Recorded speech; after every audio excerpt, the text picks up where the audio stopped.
no falta. Leo. Carlos, ¿no?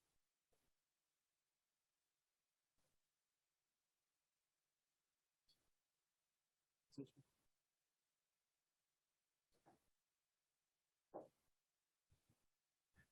Mientras tanto, hasta que llegue Carlos, para que podamos arrancar, les quiero contar un poquito cómo tenemos pensada la dinámica de lo que es la RIUTEC.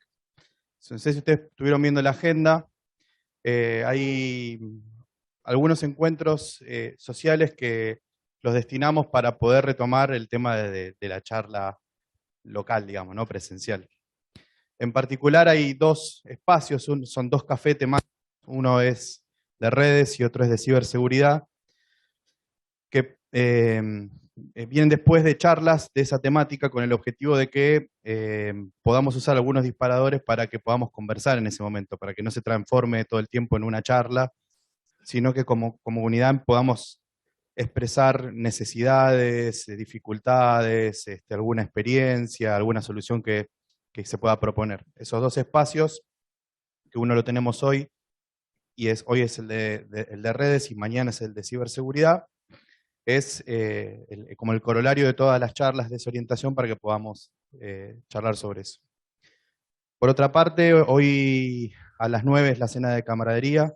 Los que les pedimos, por favor, a los que vayan a participar, que antes de las 2 de la tarde le puedan avisar a Natalia si van a asistir, para que podamos cerrar la cantidad de gente que somos. Esto va a ser en Sigalavaca, en Puerto Madero.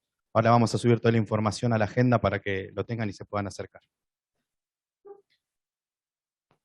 Bueno, ahora viene esta charla y ya después hacemos el almuerzo, que es otro de los momentos que le dimos un poco más de tiempo para poder retomar la charla y que podamos hablar y contarnos sobre lo que viene sucediendo en nuestras universidades.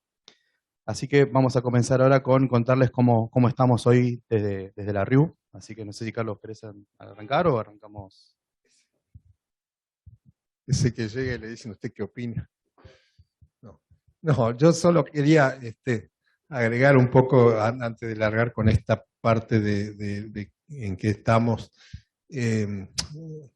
por más que se fueron los que hablaron antes, pero me parece que vale la pena agradecer una cuestión que tiene que ver con una tarea que ustedes cuesta llevarla a cabo y que tiene que ver con construir líneas de confianza en este funcionamiento que estuvieron mencionando todo el tiempo. Por ejemplo, no lo van a ver acá en las cosas que ocurrieron, pero casi pasó al olvido el tema del acceso libre a Internet 4G. Y la verdad que la cantidad de llamados telefónicos de los rectores, se puede, no se puede, che, nos dieron solamente 300, y entonces, ¿qué va a pasar? Qué sé yo podría contarles muchísimas anécdotas de esas cosas, porque eso tuvo la participación de los que hicieron que eso funcionara, de la gente del CINI y de la SPU tratando de que la ENACOM lograse algo con las empresas que rápidamente se pusieron a colaborar para que ande, y alguna que claramente no anduvo durante casi todo ese periodo. Pero más que nada a lo que quiero ir es dos cosas. Una, que seguramente ustedes nunca pudieron compartir con las autoridades, algo que ocurrió, que no servía para nada. ¿Qué era lo que no servía para nada? Acceder a nuestros contenidos en la universidad. ¿Por qué? Porque en realidad los contenidos de los docentes estaban en los CDNs. Por lo tanto, hubo que hacer alguna cosa que preferimos no mencionar demasiado, y que alguno de los que está acá presente se ocupó de eso, para que funcionara, y que era poner los números para poder acceder y hacer un túnel y llegar a eso. Y después tener problemas con los prestadores, qué sé yo, hubo una empresa que, gracias a que alguno de nosotros publicó en el diario como un éxito esto de anótense, muchachos, a los chicos para tener este acceso libre, y entonces el vendedor de la empresa de esa provincia se comunicó inmediatamente con los pares de Buenos Aires para decirle toda clase de barbaridades respecto de lo que se estaba haciendo para perder negocio. Bueno, ¿qué quiero decir? Todas esas cosas, en realidad, el rector ni siquiera sabe que hubo que hacer eso para que en realidad funcionara una cuestión que tenía que ver con acceder a los verdaderos contenidos. Hay una cantidad de trabajo que tiene que ver, y por qué quiero volver a lo de las líneas de confianza. No hay modo de trabajar en este tema de las tecnologías, porque además, seguramente, yo que ya de esto entiendo cada vez menos y me he convertido en burócrata y no en técnico, pero el tema de que todos dudamos de cuál es la solución a adoptar. Y en algún momento adoptamos una. Siempre soñamos con tener miradores de tecnología, lugares donde discutir estos temas fácilmente y estar mucho más seguro de la permanencia del mercado, de lo que vamos a comprar y que no compremos un buzón. ¿Y qué pasa con estar en la nube? ¿Y qué pasa con si hay una guerrita en el Golfo y después no tengo malos contenidos? No sé, cosas que tienen que ver con las decisiones. Todas esas decisiones que implican decisiones políticas muy importantes para la universidad, pero también económicas, están basadas en alguien que dice compremos esto. Y eso se construye con mucho tiempo y está basado de nuevo en esa línea de confianza que para colmo, por supuesto, cambian cada 4 años. Hay que volver a armarlas. En el caso de Alejandro, los dos cambiaron, entonces se vinieron con las líneas de confianza y listo. Pero hay otras veces que lo que cambió fue el rector y el que quedó fue el que estaba ahí. Así que, nada, quería solo mencionar que agradecemos un poco esa construcción, que todo el mundo contribuye a que funcione, por un lado, y por otro lado, en el caso de la RIU, Argentina ostentamos seguramente algún diplomita en ser muy buenos en discontinuidad, digamos. Nuestros proyectos duran muy poco. Entonces, para los que, como recién decían, que peinan canas o ya no peinan, hablar de que el SIU, la RIU, tienen más de 20 años o 25, es raro. Porque para colmo, este ámbito, esta fauna en la que nosotros funcionamos, son como esas asociaciones italianas donde está don Pepe, don Chicho, y que si va este no va el otro, ¿no? Y que están los bloques y que no me llevo bien y qué sé yo. Esto es una asociación de gente que pone alguna plata todos los meses y que además, siempre que se trata de pagar, te la anualizan, ¿viste? Esto por año ponemos. Cuando se trata de recibir, no lo mensualizamos, pero si se trata de pagar, te lo anualizan y parece mucho más. Entonces, en realidad es un éxito basado en una cantidad, y me gustaría destacarlo esto, de personas que acompañaron a esa RIU, como decía Mario, acá hay muchos como Miguel Montes o José Luis, y no quiero seguir mencionando porque hay un montón, eh, que acompañaron a esa RIU desde el comienzo, pero que necesitaron el hermano grande que fuma, que viene a ser el rector. Y esos rectores son tipos que además de su trabajo en la universidad, se sumaron a formar parte de una comisión en donde los tipos todos los meses hacen una transferencia, firman unos cheques, conocen a unas personas que trabajan ahí, que le decimos que son macanudos y que todos los días van a trabajar y que no saben todas las cosas que hacemos. Por suerte, ahora vamos a mostrar algunas, pero quiero decir, podría ser verso, qué sé yo.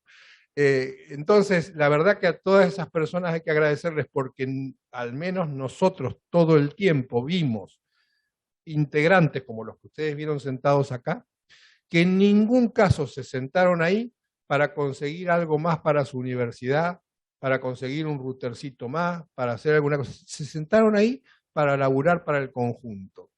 Y la verdad, casi me parece una rareza, digna de destacar. Nada, quería solamente contar eso que la vegetud me permite compartir con ustedes. Gracias.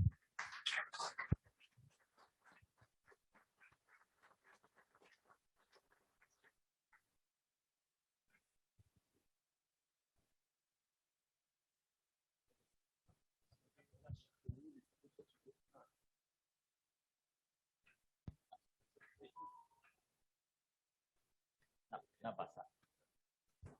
Ahí está.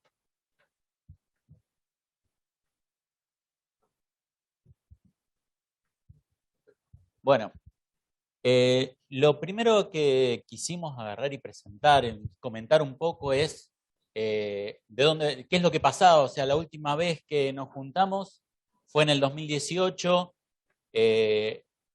Yo recién entraba, dije, me senté a escucharlos y a ver qué era lo que se estaba haciendo.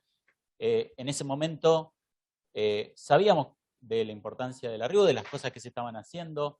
Se habían entregado los routers Juniper para empezar a cambiar el borde, los routers de borde de las universidades. Teníamos un clúster de servidores con los que estábamos ofreciendo servicios y en ese momento decíamos, mejoramos el clúster de servidores para poder tener mejor virtualización, ofrecerles más máquinas virtuales y veníamos en un camino de ir creciendo y diciendo, bueno, el año que viene vamos a contar muchas más cosas y después entre el 2019 que se nos fue rápido y el 2020 y pandemia y todo, se nos estiraron a 4 años, que no es poquito, y entre todo eso tuvimos un montón de cambios para ir contándoles. Y no funciona.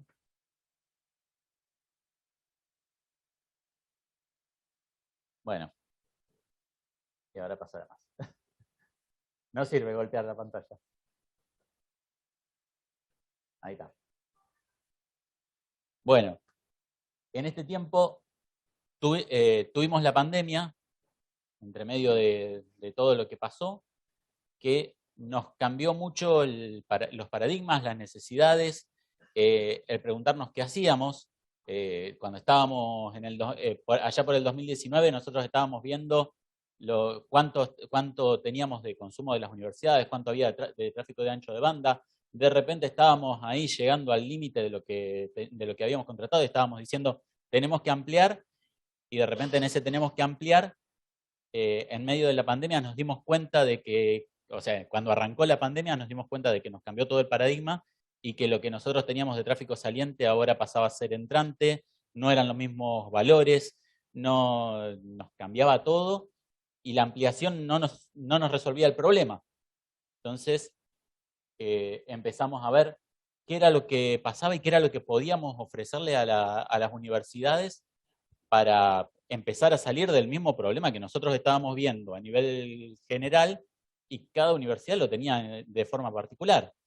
Entre medio de eso, ampliamos el clúster de virtualización. Esos 3 servidores que teníamos en un principio pasaron a ser 6. Pasamos a tener 2 storage, pasamos a tener una appliance de backup. Pasamos a ir sumando un montón de cosas que nos fueron dando la posibilidad de mejorar las cosas que les ofrecíamos.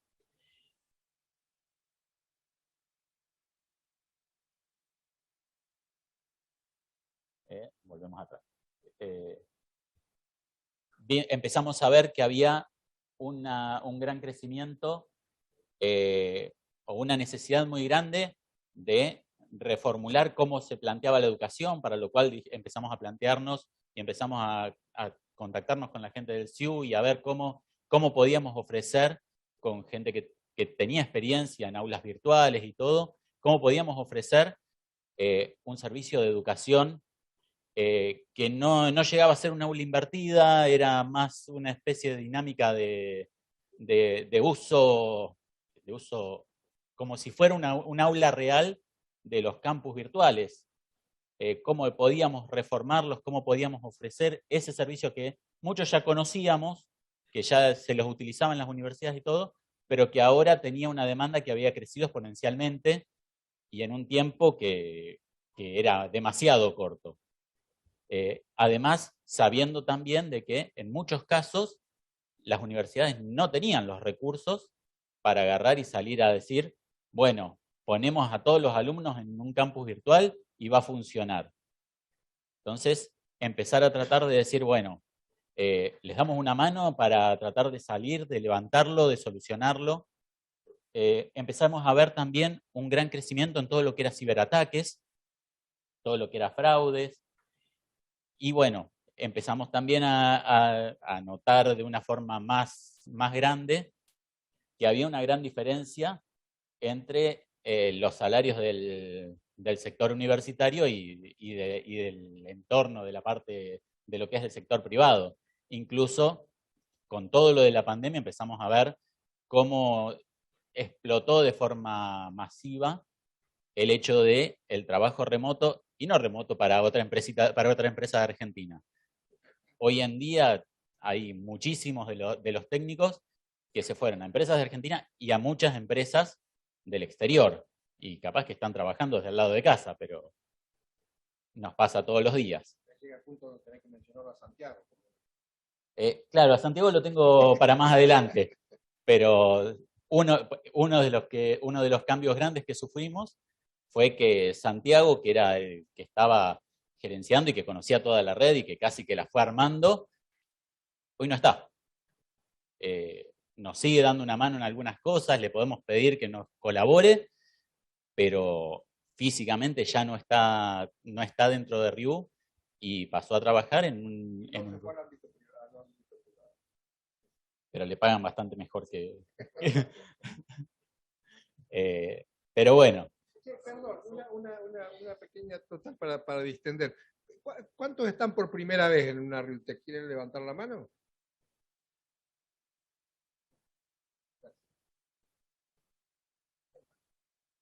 Bueno, otras de las cosas que vimos que iban cambiando es toda la parte de cómo fueron los hábitos, cómo es el consumo de Internet que se daba en ese momento. Antes teníamos mucho más balanceo de carga por ahí hacia ámbitos internacionales. Pasamos a ver que Cabase hoy en día tiene un montón de consumo, que incluso fue el primero que tuvimos que ampliar antes de salir a ampliar otros proveedores. Y que cada vez van surgiendo desarrollos más complejos dentro de lo que es el área de TIC. Ahí hay una cosa interesante que tiene que ver con el tema de los prestadores en el interior, ¿no? Con los ISP más chicos, porque cuando Manuel menciona el tema de Cabase y el cambio que hubo de cuando estábamos tratando de ampliar enlaces entrantes y de golpe era mandemos contenidos hacia afuera, en muchos casos estamos hablando de usuarios que ingresaban a los contenidos de las universidades a través de su prestador local. Y esos prestadores locales están en los puntos del interior de Cabase, ¿no? Entonces, lo menciono porque es interesante y seguramente en estos cafés que vamos a armar o estas conversaciones con ustedes, vale la pena ir viendo la experiencia de los que tienen IXP en sus universidades y que podrían ser Cabase o no, pero digamos tratar de regionalizar el tráfico a través de ofrecer a las universidades como un punto neutral es sumamente interesante. Por ahí lo vamos a aprovechar a Carlos de Marciani, que va a estar en estas reuniones nuestras y que él está haciendo bastante ahí en Chubut. Bueno, también avanzamos en otro sentido, digamos, ¿no? Una de las cuestiones que quisimos mejorar fue la comunicación de las incidencias. Hace 2 años implementamos un sistema de ticket que hoy ya tiene registrado 215 incidencias, que tiene registrados 108 usuarios. Ahí hicimos un cambio en la metodología. Hasta ese momento nosotros solo admitíamos que las incidencias las hicieran los representantes. A partir de ese momento empezamos a admitir a más miembros del equipo técnico de ese representante. Hoy ya es irrestricto, todos los representantes técnicos pueden declarar a todos los técnicos que podrían hacer una incidencia y se cargan el sistema y ya lo pueden hacer. Pudimos tener estadísticas que antes nos costaba mucho las estadísticas, ahora tenemos estadísticas, como por esta que pusimos, que más o menos en 4 horas estamos teniendo el promedio de resolución de los incidentes una vez que se abren. hacer una pregunta o algo así, hagamos de esto Sí, sobre todo charla. porque, como decían recién, digo, muchos son nuevos, tal vez nunca participaron y no conocen algunos de los servicios o cómo funcionan. Estamos acá para que pregunten o que nos pregunten ahora o después cuando nos vean. Digo, la idea es que quien no conozca alguno de estos servicios y se quiera sumar o lo quiera consumir, nos pregunta y le explicamos cómo se hace. Sí, también incorporamos en el contexto de la pandemia una herramienta de videoconferencia propia que nos permitió conectarnos con ustedes para acompañarlos en los procesos como el que contaba Manuel, de levantar un campus virtual o si ya tenía uno, cómo optimizarlo, todos los servicios que tuvieron que dar en la emergencia de la pandemia. Pero pasó algo que fue realmente interesante, que fue que en paralelo a esa implementación de Jitsi, de esa herramienta de videoconferencia, pusimos en funcionamiento el Rocket Chat, una herramienta de comunicación muy interesante. Y cuando estábamos todos implementando Big Blue Button, Jitsi, todas las herramientas de videoconferencia, hubo un aporte súper generoso y muy constructivo de un montón de técnicos que quedó consolidado en una wiki, en donde se puede ver cómo desplegar en todos los modos que trae Jitsi. Y además cómo dimensionarlo para la cantidad de videoconferencias que hacen falta en utilizar, para la cantidad de personas que participan. Así que ese fue un trabajo colaborativo realmente para destacarlo. Incorporamos herramientas de monitoreo de red, herramientas de monitoreo de máquinas virtuales que cuando avancemos un poco con las charlas y presentemos el nuevo portal integrado de aplicaciones, lo van a ver. Ahora se van a poder monitorear los enlaces propios, pero también las máquinas virtuales que están hosteadas en Riu. Van a tener un monitoreo completo de las máquinas, de disco, de espacio de memoria, contextualizado para cada usuario. Y tuvimos dos acciones que creo que fueron muy importantes. La primera, y le voy a pedir a Luciano que nos cuente, fue un trabajo en conjunto que hicimos con el CIU para desarrollar un portal de vulnerabilidades.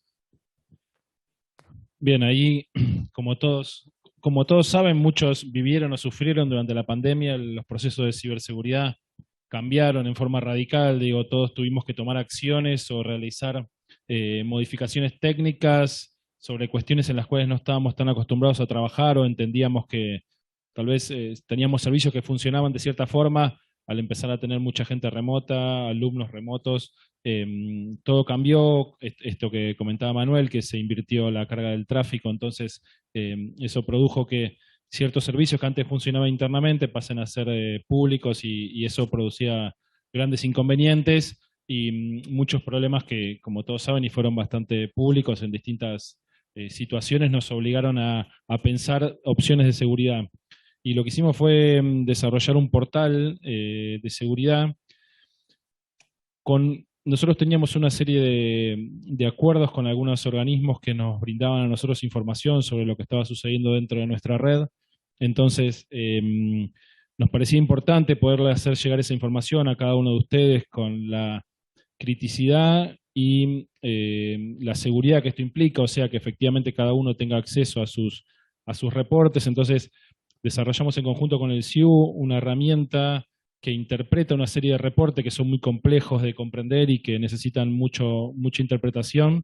Esta herramienta lo que hace es procesa esos reportes y los muestra de una forma un poco más amable, simplificada y consolidada por tipo de reportes e incidencias categorizados en cada una de las universidades y en cada uno de los tipos de incidentes, los cuales nos permite trabajar sobre esto.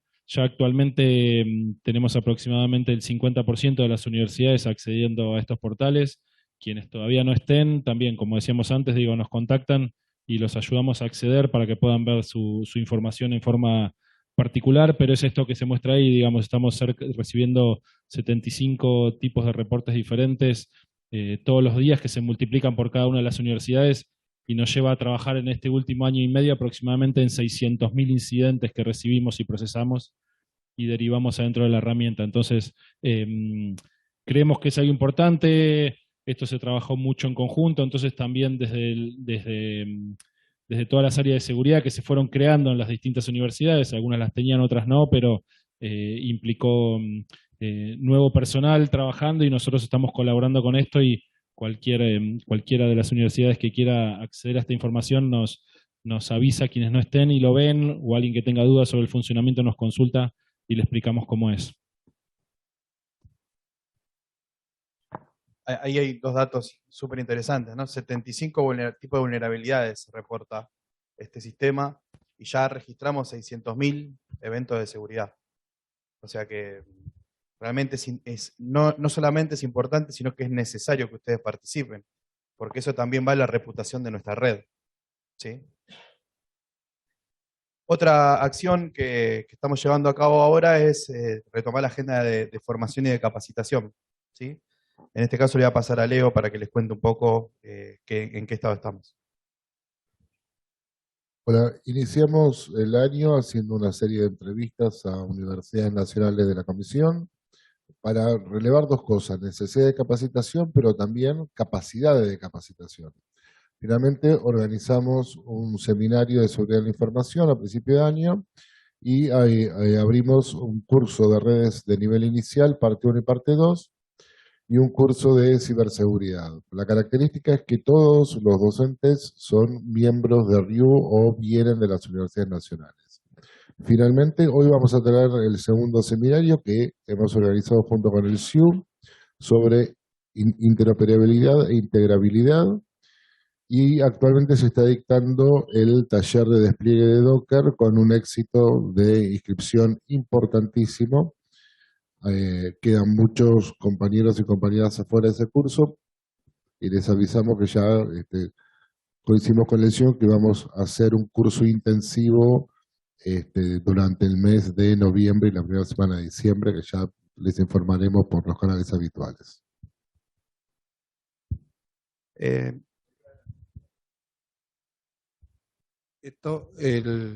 tema de capacitación había surgido el año pasado, en buena parte porque en la comisión directiva, y me parece que recogían un poco lo que en las universidades estaba pasando, lo que conversaban ustedes posiblemente con los rectores, y eso que tenía que ver con esto que Manuel mencionaba de la gente yéndose. Y por ahí no había mejor propuesta, porque la cuestión de la capacitación tiene como adicional, me parece a mí, lo de ir armando una cofradía, digamos, un trabajo conjunto, la gente se empieza a conocer. Esto que mencionaba hoy Adriana López, a mí me parece que este grupo, al cual se le reconoce la generosidad de ayudarle al otro a resolver cosas, no es casual. Esto se construye con el tiempo y la gente se siente recompensada justamente por integrar esa clase de grupos. Entonces era razonable, porque muchos cursos, la verdad que los chicos buscan en YouTube y encuentran un gallego que se lo cuenta en español, o si no, en algún otro idioma que se les dé la gana practicar. Pero la verdad es que tomar esto desde el lado del grupo de las universidades valía la pena y tenía que ver con quizá ir buscando oferta permanente, cosa de que cada vez que ustedes incorporan un personal nuevo, ese encuentre material como para ir mirando. Yo debo reconocer que ahí tenemos un pequeño tropiezo quizá, que en la fantasía que se barajó en la comisión directiva y que quizá por error yo también alenté, es largamos esto y lo convertimos en un MOOC, ¿sí? Y después la gente lo ve y después hacemos unos foros. Se ve que hace rato que no das clase, me decía el decano en una época. Lo que pasa con eso es que si efectivamente vas a hacer eso, el material tiene que estar armado de entrada de otra manera. Acá hay uno que me está mirando y hace que sí, porque dio las clases, y no es cuestión de sentarte a ver una hora al tipo hablando, sino que en realidad tiene intervenciones de 10 minutos, después vos leíste el material, después participaste de un foro. Es decir, eso se arma de otra manera. Y entonces cuando a mí me dicen, bueno, pero el MIT tiene montones de MOOCs armados y que yo cuánto, sí, pero miremos el presupuesto que le asignaron a eso para poder incluirlo. Así que nosotros también tenemos planes para el 23, vieron que los informativos todos hablan del 23, bueno, en el 23 deberíamos posiblemente trabajar en que Leo trabaje estos cursos de modo distinto y docente tenga estas intervenciones puntuales con material de multimedia, de veras, digamos, con animaciones, con cuestiones que tienen que ver con talleres y cosas que la gente vea, y a su vez una especie de tutor, alguien que la persona pueda ir consultando todo el tiempo. Pero bueno, la verdad que es un éxito, pero ahí tengo un pequeño fracaso que fue pensar que esto era mucho más simple, empezar a tener este material, va a ser otra etapa. Igualmente algunos de los cursos se van a ir repitiendo, digamos, ¿no?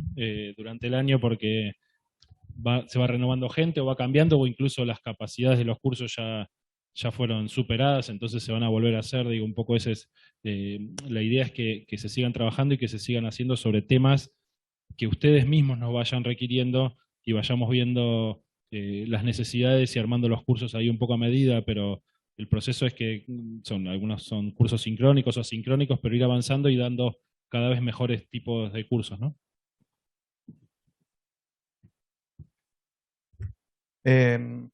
También hicimos cambio en la infraestructura, además de incorporar servicios.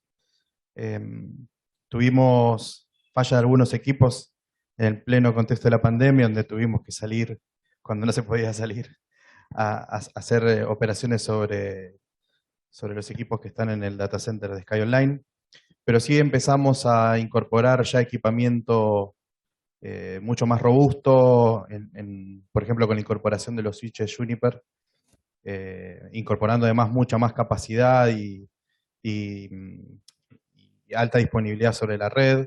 Estamos próximos a hacer un cambio en uno de los routers más viejos que tiene la infraestructura de Ryu, y estamos incorporando 2 routers más en el sentido de tener alta disponibilidad en el router de core de la red de la Ryu. En ese sentido también hicimos la ampliación de los enlaces de Cabas y de Telecom este año para atender a la demanda que teníamos. Empezamos a condicionar un espacio de data center en Maipú, en las oficinas del NOC, con el objetivo también de un proyecto que le vamos a contar ahora en la siguiente diapositiva, que es tener una segunda y tercera instancia de backup cruzado y fuera del lugar en donde hoy se procesa la información, que es el NOC del data center de Ryu. También hicimos un cambio en lo que tiene que ver con la infraestructura de máquinas virtuales, que si querés contarlo vos, Manu.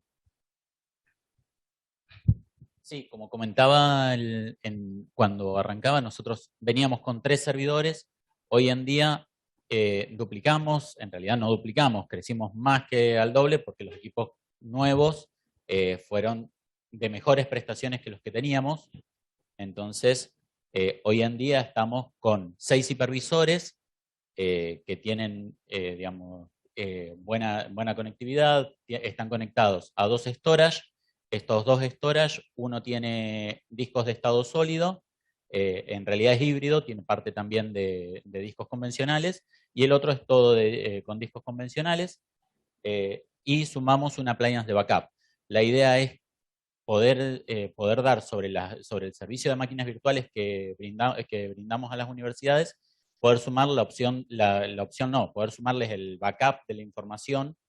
Este appliance de backup tiene una tasa de duplicación de 20:1, con lo cual comprime bastante y nos permite tener un respaldo de todo lo que está en el storage, digamos, de forma cómoda, y además la intención a futuro es irlo ampliando, ir creciendo tanto en procesamiento como en storage y en espacio para backup, además de la posibilidad del backup cruzado contra la oficina, y llevamos todo a la misma, digamos, a la misma interfaz de virtualización, todo lo llevamos a VMware 7, más que nada por una cuestión de practicidad. Ya veníamos con VMware en virtualización, entonces era más fácil dejar todo el entorno actualizado que ponernos a investigar y a migrar todo a una nueva infraestructura o a un nuevo hipervisor.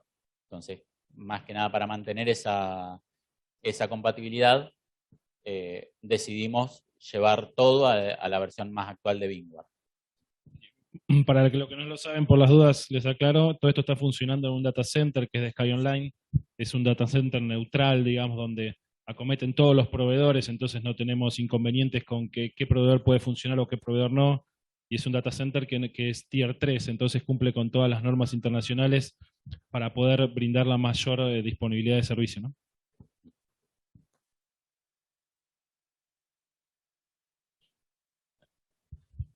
Hay 3 proyectos que venimos trabajando hace un tiempo, con distinto grado de avance, por decirlo diplomáticamente. El primero tiene que ver con un proyecto que armamos en 2019, que tenía como objetivo llevar las troncales de conectividad que hoy tenemos en 500 megas a 10 gigas, desarrollar la capilaridad y el equipamiento de data center en todas las universidades a través de Wi-Fi 6. Y todo esto además se hacía con la perspectiva de mantenerlo durante 10 años a través del financiamiento del Fondo de Servicio Universal del ENACOM.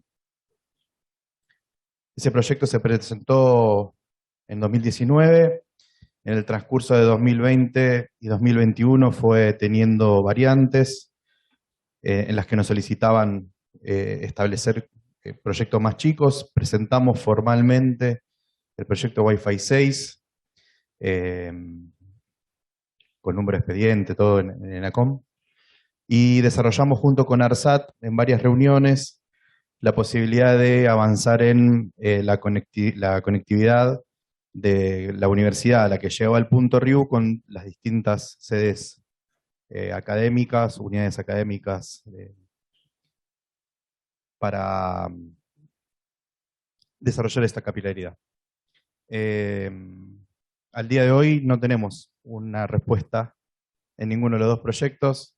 Hemos avanzado, hemos pasado por instancias.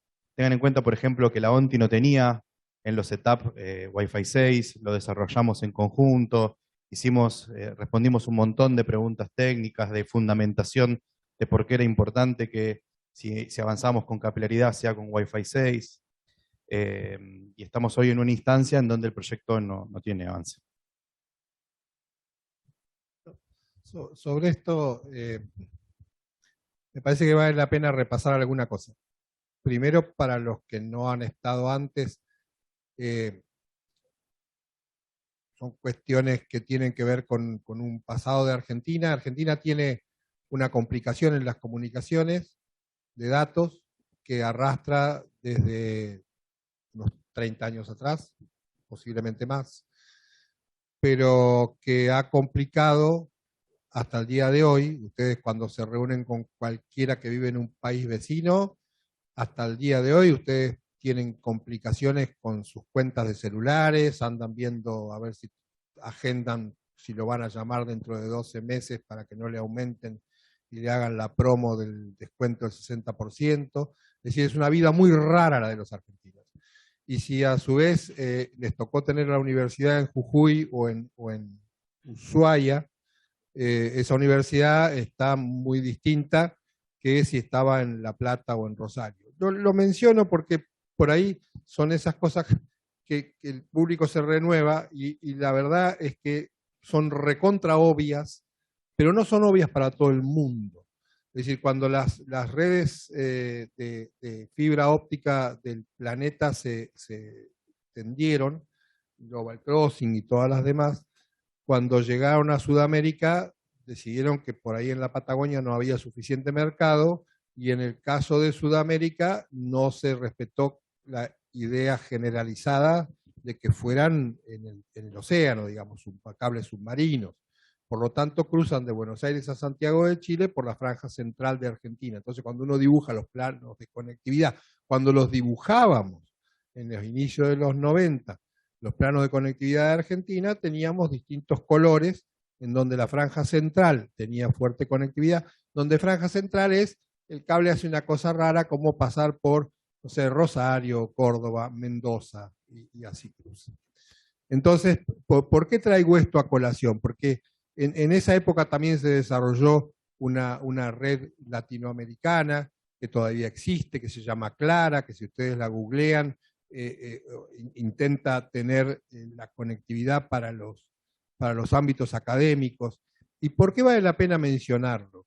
Vale la pena mencionarlo porque esto que acaba de decir Alejandro no era, estamos construyendo la NASA, muchachos. Lo único que estábamos haciendo era tratar de poner a Argentina más o menos, un poco más cerca de Chile o Ecuador, donde cuando ustedes miran las tablas del Banco Mundial o del BID, países como Ecuador, y eso parecen tener más problemas que nosotros. Claro, nosotros vivimos acá y sabemos los problemas que tenemos, pero quiero decir, ellos tienen redes de 10 gigas desde hace mucho tiempo, los brasileros tienen redes ópticas hace mucho tiempo, así que no es que estemos queriendo parecernos a Dinamarca, Noruega, estamos queriendo parecernos a redes académicas del vecino. Entonces, ¿por qué además se apuntó a esto? Porque todo el proyecto se armó tratando de ir al Fondo de Conectividad Universal, y entonces nuestro argumento sólido para eso era la masa total de estudiantes a lo que nosotros impactábamos, más sus familias, etcétera, a lo largo y ancho del país. Además, el dinero existe y no necesitábamos para nada depender del presupuesto del Ministerio de Educación, etcétera. Por lo tanto, era bastante simple dentro de nuestra ingenuidad apuntar a eso. Y entonces todo el proyecto, como decía Alejandro recién, tenía 3 pilares fundamentales que a ustedes les cambiaría la vida. ¿Por qué? Porque el trabajo de ustedes hoy en día es casi como pasa con las empresas. Las empresas dicen, la conectividad es un commodity, hay que trabajar sobre el valor agregado, los contenidos, etcétera. Y usted dice, sí, commodity, pero lo tengo que hacer andar. Cuando me llaman domingo a la mañana porque el tipo está esperando el mail del Congreso que viajaba, ese tipo de cuestión. Entonces, ese commodity que tiene que funcionar, resulta que nosotros aspirábamos a tener 10 gigas en las troncales, resolver de una vez por todas la capilaridad, porque cada vez que ibas a una universidad y decía, no, porque ustedes tienen el enlace de RIU, sí, el enlace de RIU llega al rectorado ahora, pero a la facultad, bueno, ni hablar de la que nos está hosteando hoy, pero digamos, en muchas universidades yo hablaba pensando, no, estos tienen todo resuelto, y siempre aparecía alguno que levantaba la mano y tenía una facultad conectada. Entonces buscábamos esos 10 gigas en la troncal, la capilaridad dentro de la universidad para que de verdad tuviese conectividad interna, y los 10 años. ¿Por qué apuntábamos a los 10 años? Por eso que decíamos hoy, la discontinuidad nuestra le impide a un secretario de Ciencia y Técnica, a un investigador o a un rector hacer un acuerdo. Piensen ustedes que hay cosas que parecen malas, como estar ubicados en el confín del planeta. Pero hoy en día, cualquiera que quiere poner sensores de cambio climático está chocho si ustedes tienen buena conectividad, y la Comisión Europea les pone guita, y podríamos hacer todas esas cosas. Pero Argentina ha perdido proyectos como el SKY y algunos otros que fueron a parar a Australia y a algún otro lado, nada más que porque no teníamos la infraestructura de conectividad. En eso las universidades queríamos poder levantar la mano y decir, yo tengo un acuerdo por el cual esta conectividad yo la puedo soportar 10 años, porque si no el rector que estaba sentado hace un rato acá, dice, y yo en el 23 lo estoy poniendo en el presupuesto, pero no sé si después de julio en realidad lo voy a poder seguir sosteniendo. Entonces, eso era a lo que apuntábamos. Disculpen la interrupción, pero creo que valía la pena recordar a qué se buscaba. ¿Murió ese proyecto? Yo espero que no, porque existe, porque vale la pena y había que hacerlo todo entero. Nos pidieron que lo fuésemos libanizando, bueno, ahí está hecho en pedazos, se ha hecho mucho trabajo, la verdad que la gente que laburó en esto hay que sacarse el sombrero, tenemos el apoyo de muchos de ustedes, tenemos la comisión de asesoramiento especializado integrada por varios de ustedes que trabajan cada vez que hace falta y los convocamos. Y hay mucho trabajo. Y esto que se menciona así de lo cambiamos, son 500 horas y fines de semana de trabajo para volver a ponerlo en línea. ¿Por qué lo cuento? Porque es bueno que todos los rectores estén enterados, que todos ustedes estén enterados, porque esto nos va cambiando la vida y no muchas provincias, por ejemplo, qué sé yo, La Pampa ha logrado que cualquier obra o ducto tenga fibras ópticas y entonces los tipos tienen hoy en día una red propia en algunos lugares, pero no todas las provincias lo tienen y sobre eso hay que ir construyendo. Bien. Después hicimos una articulación con el SIN y más precisamente con el SIU a través de lo que fue el financiamiento que obtuvo el SIU del Plan BES, del Plan de la Virtualización de la Educación Superior. Sí, pero también hicimos muchas asesorías a universidades con respecto al desarrollo de aulas híbridas, equipamiento, desarrollo de conectividad. Así que ahí estuvimos más bien como apoyo porque no participamos nosotros directamente del Plan BES. Y por último les queríamos contar un proyecto que presentamos hace poco a la SPU, que tenía que ver un poco recuperando lo que hablábamos de mejorar las instalaciones del data center que tenemos en Maipú para hacer un plan de disaster recovery, ¿sí? Para ofrecer. Que lo que nosotros estamos intentando es duplicar el almacenamiento, generar segundas y terceras instancias, o sea, hacer backup a disco y después backup al appliance de backup precisamente. El otro día hablando con una de las empresas que va a estar mañana contando cuáles son las estrategias que tiene para ofrecer de ciberseguridad, nos ofrecieron una solución anti-ransomware bastante eficiente que queremos incorporar y generar una alta disponibilidad para rápidamente poder volver a funcionar en el caso de que tuviéramos un ataque. Este proyecto lo dimensionamos tanto desde el punto de vista técnico como desde el punto de vista del equipamiento, y el presidente de RIU presentó el proyecto en SPU. Así que bueno, ahí estamos esperando también una respuesta para poder avanzar con este proyecto para que cuando ustedes confíen en poner máquinas virtuales en RIU, sepan que además no solamente va a estar el backup asegurado, sino que va a haber toda una solución para que ante un incidente podamos volver rápidamente o directamente evitarlo.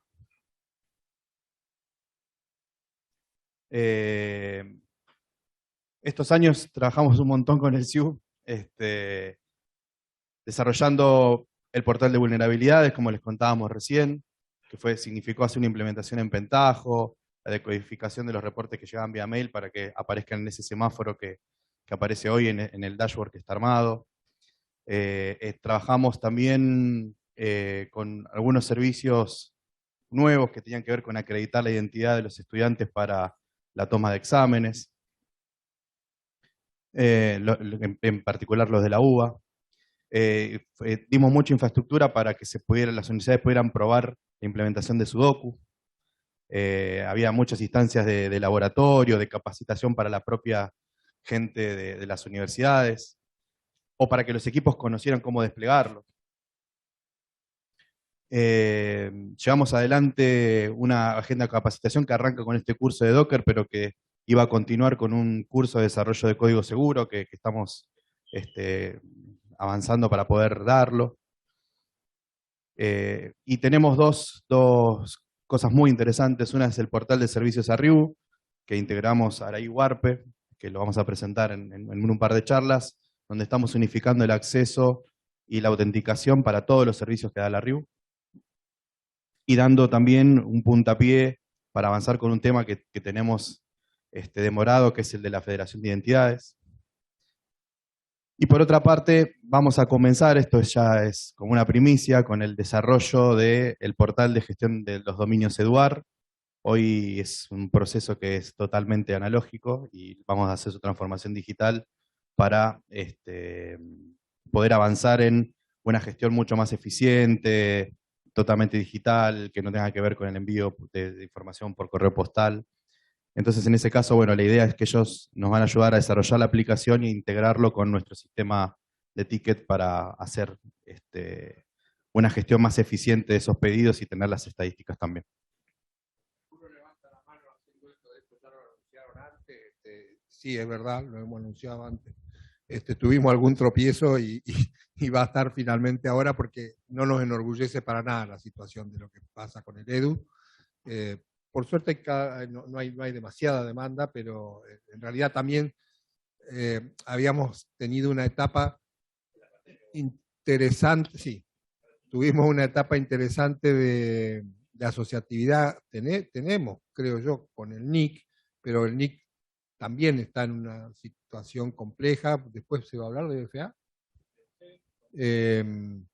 Hay una serie de cuestiones en las que RIU participa y vale la pena que las mejoremos, pero bueno, la cuestión es que el EDU es un tema rezagado que tenemos y que tenemos que resolverlo rápido, porque es como, no damos el ejemplo en ese sentido. La gestión de los dominios técnicos, de los dominios Eduard, digamos, tiene una complejidad técnica. Tengan en cuenta que la cantidad de dominios que estamos manejando hoy actualmente en la zona son similares a las de algunos países pequeños. Entonces, tiene una complejidad, digamos, y tiene una dificultad y se necesita que tenga una robustez importante. Entonces, tecnológicamente tiene todo un background atrás muy importante en cómo funcionan esas redes, y ahora lo que queremos mejorar es la capa de servicios para que se puedan gestionar en forma más simple.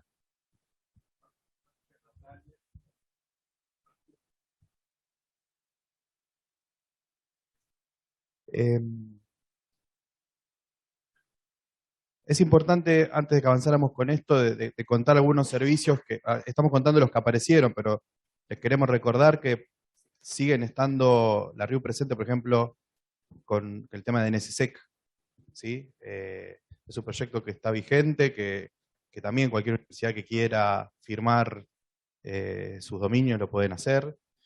Tenemos servicios de DNS primarios, DNS secundarios, DNS reversos, bueno, DNSSEC, diferentes implementaciones relacionadas con eso que funcionan hace muchos años. Muchas universidades los utilizan, otras no, pero es importante que sepan que están disponibles esos servicios. Vamos a tener una charla interesante de DNS y DNSSEC, así que sepan que estos servicios están disponibles. También la participación de RIU en BFA. Sí, muchas de las universidades ya participan en la BFA, que es la Blockchain Federal Argentina. Muchos de ustedes las conocen, los que no, bueno, es una blockchain conformada por distintos sectores dentro de la Argentina, digamos, lo que puedan ser el sector educativo, el sector público, el sector privado. Entre todos estamos conformando esto. Actualmente dentro de esta red están funcionando, dentro de los nodos que funcionan dentro de la red de la BFA, hay cerca de, no me acuerdo si eran 12 o 14 universidades ya funcionando y algunas prestando servicios con los nodos.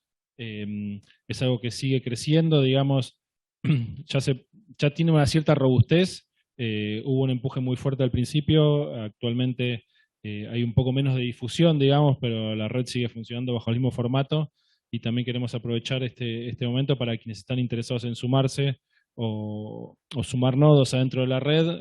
Estamos dispuestos a sumar nuevas universidades que estén interesados en esto, que tengan proyectos o que estén trabajando sobre temas de blockchain. Es una oportunidad interesante sobre trabajar en una red libre.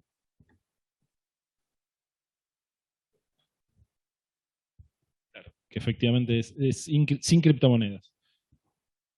Bien. Sumado a todos los servicios que veníamos dando, algo que nos dimos cuenta es que nos faltaba un poco organizar los procesos de cómo definíamos las cosas. Nos pasaba mucho cuando largamos el GLPI, dijimos, bueno, ahora vamos a tener todo en una interfaz web y lo vamos a poder manejar mejor. No vamos a tener que estar revisando la casilla de admin a ver si nos llegó un reclamo, y perdidos entre montones de mail que llegaban. Y va a estar todo mucho más simple. Y nos dimos cuenta de que teníamos la interfaz y nos faltaba organizarnos a nosotros. Entonces empezamos también a definir procesos. Dentro del GLPI definimos cómo nos vamos asignando los procesos, cómo nos va llegando la información, a quién se la pasamos, quién es el responsable de cada cosa. Sumado a eso, en un principio dijimos, bueno, solo nos pueden generar reclamos los representantes técnicos. Hoy en día también sumamos a eso el hecho de decir, bueno, si los representantes técnicos nos dicen, mira, yo tengo toda esta gente que es la que hace la guardia, no puede ser que me tenga que llamar cuando está de guardia para, bueno, entonces decinos quiénes son los que van a poder generarnos los reclamos y poder, cosa de que ellos también lo puedan hacer con el respaldo tuyo. O sea, para nosotros el referente sigue siendo el representante técnico, pero sabemos que el representante técnico se apoya en un montón de otros técnicos que confía plenamente y que son los que le resuelven un montón de cosas en el día a día. Entonces, empezamos a definir cómo utilizar las herramientas que tenemos. Empezamos a definir un esquema de escalamiento interno y para con ustedes también. O sea, cuando hay un incidente, bueno, vamos a generar el incidente en el GLPI.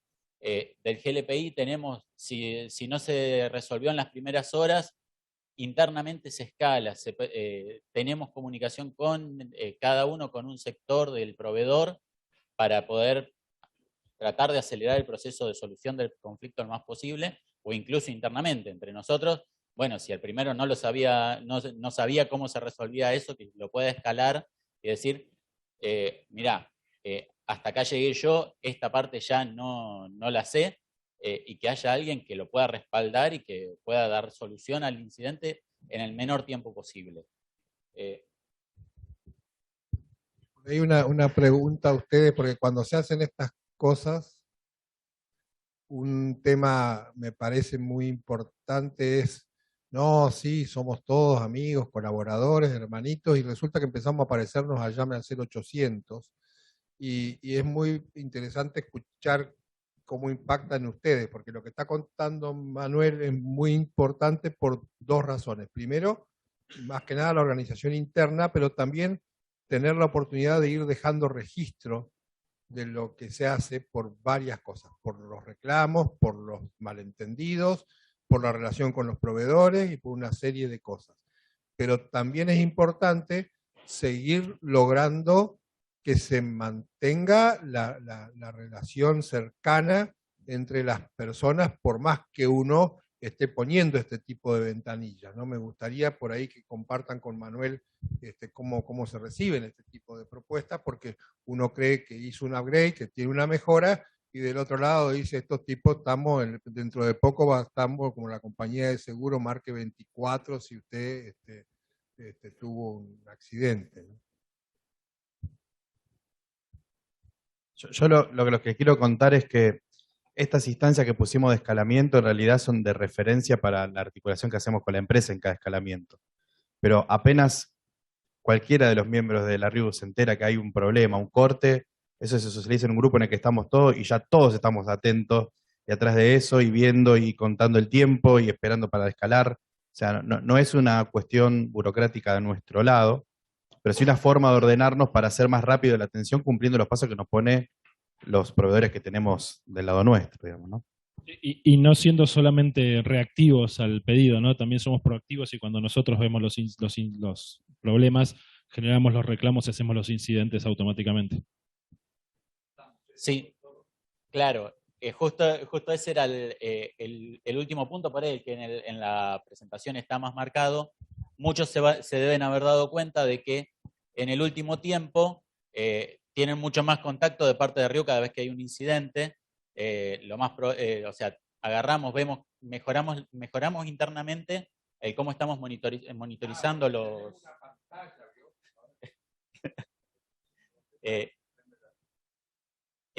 por un lado, el tema de tener la pantalla, por otro lado, agilizamos y mejoramos cómo estamos monitoreando todo, con el fin de agarramos, vemos una caída y lo primero que hacemos es, a ver, se cayó, vemos un enlace caído. Levantamos el teléfono y por WhatsApp, por el número de teléfono, por donde encontremos en el contacto con el técnico que tengamos, tratamos de llamarlo para que nos pueda comentar si es una situación que se está dando por una cuestión propia de la universidad o una situación que se da con el proveedor. Muchos casos por ahí, agarramos, nos comunicamos con el técnico y nos dice, mirá, se nos acaba de cortar la luz, cuando vuelva levantará el enlace. Y tenemos muchos otros casos en los que nos dicen, no sabía ni que se me había caído.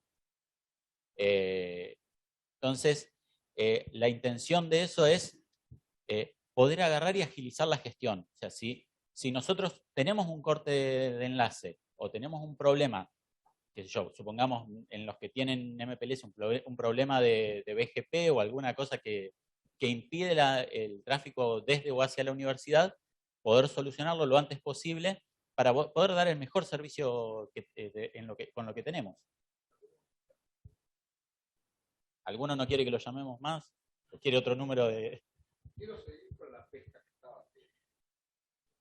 Sí, por ahí algo que les vamos a pedir con la intención de mejorar esto es tratar de mantener actualizada la información de contacto para poder saber si hay un problema, a quién contactamos. Pues nos pasa mucho de que no tenemos WhatsApp, el número de teléfono que tenemos es el de la universidad, entonces tenemos que llamar a la universidad, pedir con el área, que nos digan, no, sí, no, nos atiende una secretaria, la secretaria no sabe ni quién es el técnico por ahí, y capaz que en algún momento de todas esas vueltas llegamos al representante técnico a consultarle a ver si sabe qué pasó. Pero la intención de esto es no generarle una carga al representante técnico, sino poder agarrar y agilizar la gestión. O sea, desde el punto de vista nuestro, si el enlace está caído es un problema para nosotros y para la universidad. Y nuestra intención es solucionarlo lo más rápido posible. Bueno, esto un poquito ya...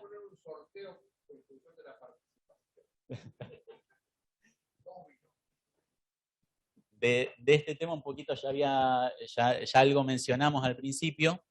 Dentro de RIU tuvimos algunos cambios de personal.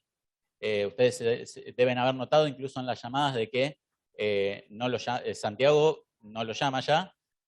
Facundo últimamente está llamando un poco menos. Y ahora tienen una voz venezolana en la llamada. No, esa parte toca ahora. Esto viene por el hecho de que Santiago dejó de trabajar en RIU. No, nos colabora con algunas cosas puntuales, pero ya no está más como el gerente técnico. Esa función la asumí yo. Y este año ingresó Dani Arellano, que está allá en Levanta el fondo. la mano, Dani, así te ven. Él se llama Dani. Ahora el conflicto lo tenemos nosotros cada vez que hablamos internamente porque no sabemos si hablamos con Dani o con Daniel. Pero entonces tenemos que llamarlos por el nombre a cada uno ya. Pero se sumó Dani Arellano como referente en el área de redes y seguimos buscando, con el hecho de que yo pasé a ocuparme de la gerencia, nos quedó libre la parte de el referente en el área de servicios y estamos buscando sumar a una persona que pueda ocuparse de eso para también, en todo lo que sea servicios, poder tener a alguien que esté atento y que pueda ser el primero que se ocupe en ver qué es lo que está pasando, cómo se resuelve y qué cosas se pueden ir mejorando en esa área. Facilísimo. También quiero destacar la colaboración de Santiago Agio y de Sergio Loyola, que de manera part-time nos ayudan a avanzar con muchas cuestiones, tanto del rediseño de la red, de la adecuación de la red, como de la infraestructura de máquinas virtuales, para que podamos sostener el servicio. Y acá, Luciano, ¿vos querés contar los acuerdos que tenemos? Sí, la idea era un poco recordarles algunos acuerdos que nosotros tenemos, que tenemos desde RIU con algunos organismos o algunas empresas que nos permiten tener algunos servicios que mejoran los servicios de la red y que hacen que funcionen algunas de las plataformas las que tenemos. Por ejemplo, todos los servicios de seguridad, estamos trabajando con información de Spamhaus, de Team Canary y de Shadow Server. Después tenemos toda la red nuestra de DNS, tiene una parte de funcionamiento en Anycast, Eso está funcionando con PCH y está funcionando también con Switch, lo que garantiza el funcionamiento. También tenemos acuerdo con NIC Argentina, más allá de los dominios edu, también en root server del .ar, y también tenemos con NetNode, uno de los root server mundiales. Entonces eso nos permite, mediante un acuerdo que hicimos con la gente del ACNIC y NetNode, tener funcionando dentro del data center los root server que en algún momento parece que es algo que funciona medio automático, pero no, efectivamente tiene toda una inteligencia detrás, y frente a algunos cortes que se dieron hace un tiempo atrás, por ejemplo en servicios de DNS de Google, que los utilizan mucho, el famoso cuádruple 8, nosotros desde Ryu pudimos seguir dando los servicios completos de DNS porque tenemos toda la cadena completa, tenemos desde el punto, pasando por los comar y los eduar. Entonces, frente a la caída de servicios internacionales, todos los que estaban conectados a nuestros servicios, los DNS siguieron funcionando, y eso es algo bastante destacable para esta red.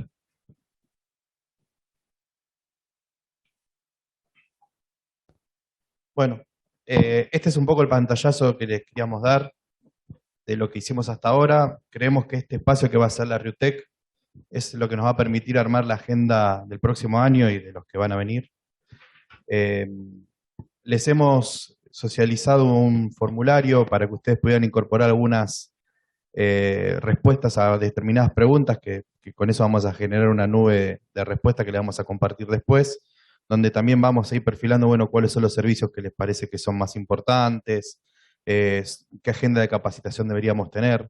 Así que también queremos dejar este espacio para que, en función de lo que les hemos contado, ustedes nos puedan preguntar o aconsejar o dar su punto de vista, porque es un espacio que nos parece bastante interesante. Hay micrófonos en las mesas, así que...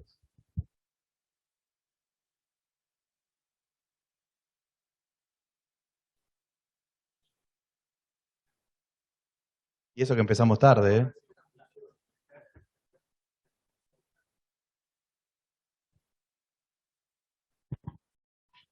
No sé si la gente que está conectada remoto tiene alguna pregunta.